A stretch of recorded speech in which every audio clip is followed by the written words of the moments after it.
Where's Michelle?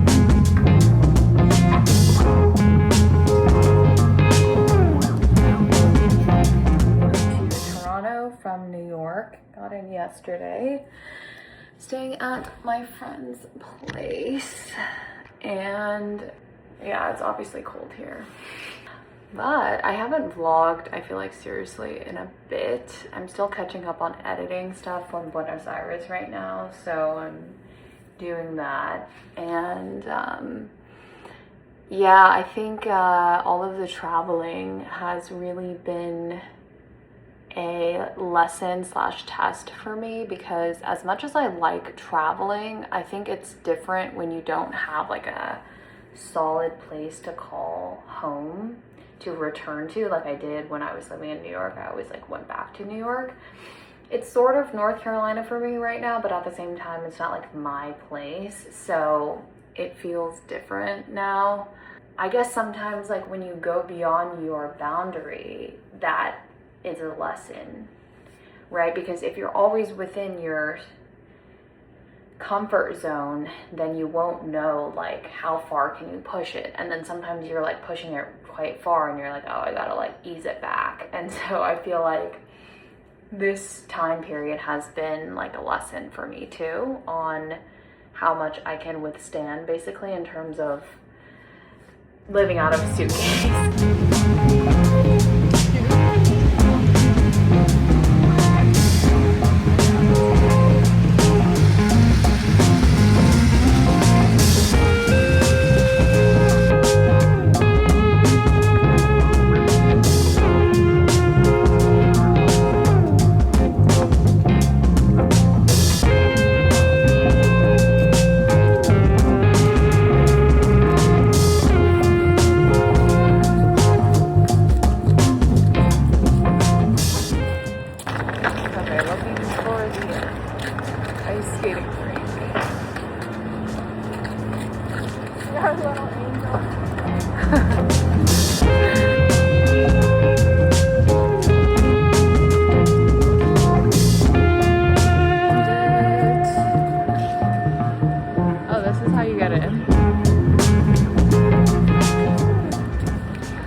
Where's Michelle? Oh, there she is.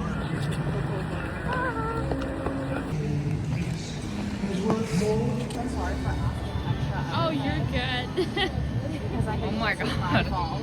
You're good. Oh, no, I'm so sorry. Let me just grab it. There you go. I got it. I'm learning to embrace like the ups and downs of it all, and learning to not expect things to be amazing 24/7, because that's just like so unrealistic. We go through different phases of life where sometimes maybe you are more stable in terms of like where you live and your job and things like that, and then other times it's more fluctuating. But the degree to which that is the case is different for everyone. I mean, some people stay in the same job, the same town for like their whole entire life, and then other people are nomadic for like years and years and years. So like it really depends on the person. But I think I'm right now learning to just embrace where I'm at right now and appreciate it for what it is, instead of like the whole grass is greener, like wishing like I was settled somewhere, things like that, because I don't really want that either. So it's like, I don't know. It's like so hard to, I guess, be satisfied. But I think satisfaction is something that we decide for ourselves versus expecting like the circumstances to be right and then we're satisfied. I think it's more like we decide that we're good, and then, you know, goes from there.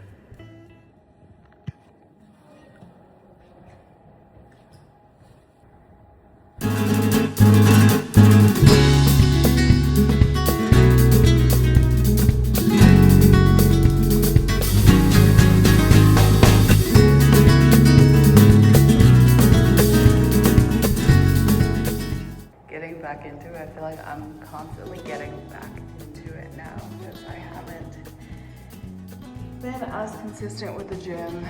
The downsides of traveling a lot, but you know, get it in when you can. I feel like that's the main message. Like whenever you have the chance to work out, it doesn't even need to be at the gym, but just when you can get it in, just do it.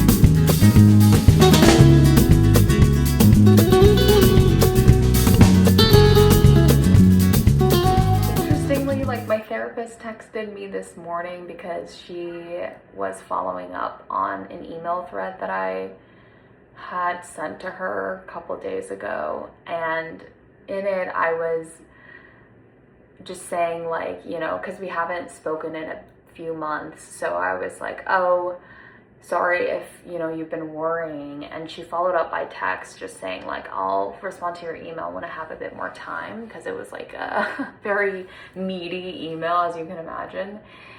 But she was like, I just wanted to let you know that I chuckled a bit when you wrote about if I was worried about you, because she was like, never for 1 second did I worry about you. It didn't even cross my mind. And I was like, oh my God, because I feel like I have been so worried about myself. I mean, I've been like worrying my whole life. I feel like it's like a cultural thing. I feel like to worry about someone is to like show you care about them. But anyway, I just think that I'm constantly worrying, and to hear her say that, like, never for a second did you worry about me, never did it even like cross her mind, it really made me realize that, like, she has so much faith in me, and I wish that I had that level of like faith in myself, because that is like the most powerful thing ever. And I'm like, damn, like I really need to get there. And I think that I'm moving in that direction, because my life has, especially in the last several months, I think I've shown to myself over and over how capable I am, and how the answers come to me without me having to worry so much about them all the time. And I think that her saying that to me further reinforced that notion of like, you don't need to worry, because like things are working themselves out. And also, like, don't discount how capable you are, right? I think a lot of the worry is just like me not thinking that I'll be able to come through for myself, but like I have time and time again. And so using real life evidence from my life, it's like, oh yeah, like I got it, like I can do it, right? And I just need to keep that in mind, like all the time, like all the time, to have that unwavering self-belief. Because doubting yourself, worrying, it just is so soul-sucking. It's such a waste of energy, I feel like, and it doesn't really help. Like, what's it gonna change? So I've been keeping that in mind recently.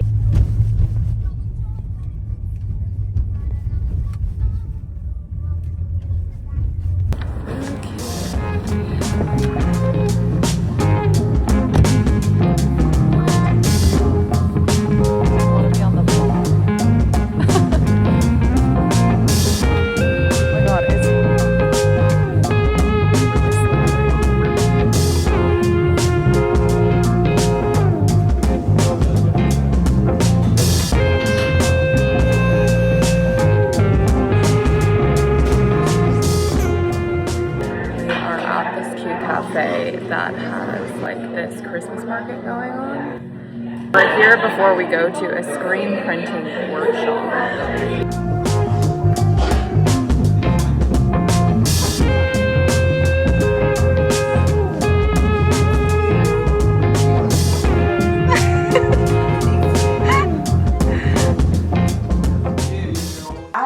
I feel like it's like somebody I want to get to know more. Yeah, cute. You can make by yourself, but the thing is like the attention is here is like perfect, so it's gonna last for a long time if you take care of it. But if you make like a hole or something, you're gonna have to like have a new one.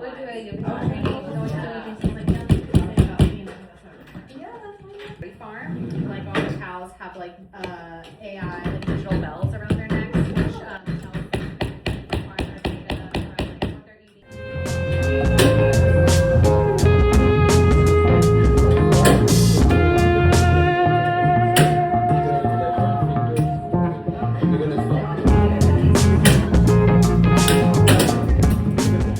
And also the light is going through every part of the design except where the black is, because it's being blocked by the light.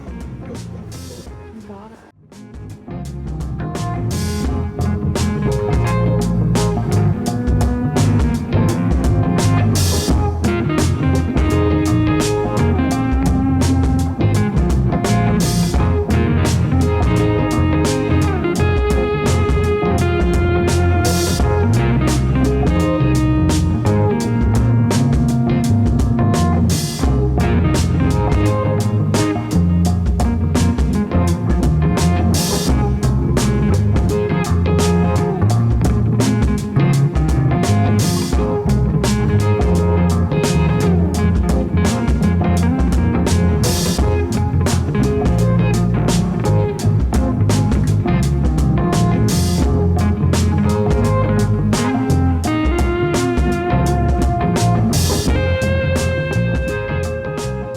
like I said, I don't always have to be so cheery, so like optimistic, so like up and up all the time, because I just think that that's not realistic for me, and it's also exhausting to like hold myself to that standard, because life is that yin-yang. It's that like the most happy, glowing people that you see also possess darkness inside of them, because that's just balance. That's just like the way of the universe, is like you can't have one without the other. Like I think it's in Taoism they talk about beauty exists because ugliness exists, hot exists because cold exists. Like it's all relative, right? One cannot exist without the other because it is relative. So we can't always be so positive and stress-free and like all these things, because that's just not human. I think like to be human is to experience the entire spectrum of emotions and thoughts and things like that. So I think that's what's been on my mind lately, along with a lot of other things, I think, because maybe it's also like the year is winding down, so I think with that comes a lot of reflections. And yeah, I think also filming and editing and seeing my life play back is also very reflective, because I'm literally seeing what I went through at the time, and so it kind of puts me back in like the headspace that I was in. And it's amazing how even in a month or two, like a lot can change in terms of where you are physically, but then also your headspace, how you're thinking about things, the trajectory of your life, how you feel, etc.